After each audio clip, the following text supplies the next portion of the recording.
All right, this is Colt again, Spit and Text Upholstery. I think this is video 4. So, as you tear the back off, you have to relieve the top. As you know, it's an ottoman, so that's all one piece on the front. And then you have to relieve the sides, okay? And this is called decking. This comes from underneath and is hooked to the front of the chair here on the bottom. And then as you pull it off on this particular kind of chair, it is stapled to the top side of it, you know, to hold it. See that? And then it wraps around, staples down, and then you put your back on. So just things like that, okay? And here's the back, and this is the bottom decking anchor that I relieved for the seat cushion. So now you can see how this all just pulls off in one piece, okay? And then we'll decipher this together, and I'll show you how to do this. So it all goes on in one piece. So this will be the most difficult part, because a lot of people have it sewn like this. You're sewing a seat cushion onto a gusset, 2 of them. One for the top back, one for the bottom back. And you can see the gusset goes all the way around, but they've done it like I do it, which is pretty smart because you have horizontal lines. Boom, it comes straight across, comes straight down. Whenever there's a straight line, just got one little 45, half-inch relief cut. Boom, boom, turn, back tack, boom, push, and lock it down. One little welt cord in the back that comes around to the side. That's a purely decorative thing. With the leather, I don't think I'll use that. It looks cleaner when you're doing leather. You want seamless. You don't. I won't do that. But fabric, I would duplicate this, but not with leather. I'm not. I just don't like how it looks. So there's 2 cushions. Okay. Gussets around each one with an anchor. That's the back of this chair. That's it.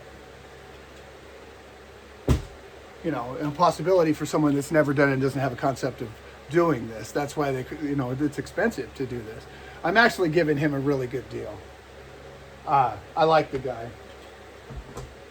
He owns the granary, and we run the trains, keep the trains running, and we bring all of his grain to his silos. So we have a symbiont relationship. He's a pretty cool dude. Yeah, and as I go, I'll go through all of these because I'm going to make patterns out of these, okay? So as you go, just get in the habit of taking all the staples out. Just as you go, just take them all out, because you don't want a pile of a chair, and you have to go back when you're ready to start doing patterns and, seam ripping and taking it all apart, labeling it all to where you know where it went, how it goes back together, and having to pull staples. It's a nightmare. I pick up as I go. Some people use magnets. I just have been lazy, haven't got around to getting a big old magnet just to grab the staples as you go. It's probably a smarter move, but So this is the back of the chair. This is the front. They got a little minimal padding on this.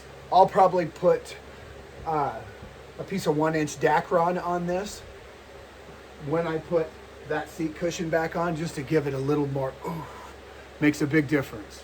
The springs look intact, they look good. This is the anchor on the back of the seat. I'm going to flip it over on its back, manipulate it as you go, Be careful you don't poke a hole in yourself or a hole in your lip. But it's pretty straightforward to take it apart. Just pay attention, take some photos, and be mindful. Don't let the project sit for a long time. Once you start taking it apart, stay on it. It's fresh in your mind, and you'll familiarize yourself as you go.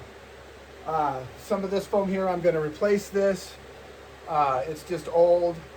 I'll probably put 1/2-inch scrim on this. I like to use scrim. Not everybody does. Some people just straight foam. I think the scrim's a better product. Different densities. You want a high density on the sides. I like, especially when using leather. It really holds its integrity. It's substantial when you touch it. Little things like that, I just say use the best. The pink foam, pink scrim's the best. And I like the gray too. The gray, it's a lighter density, and there's different applications to where you don't need it. You don't want it real tough and resistant. But basically, yeah, look, we got the back off, and I'll have this off in just a few minutes.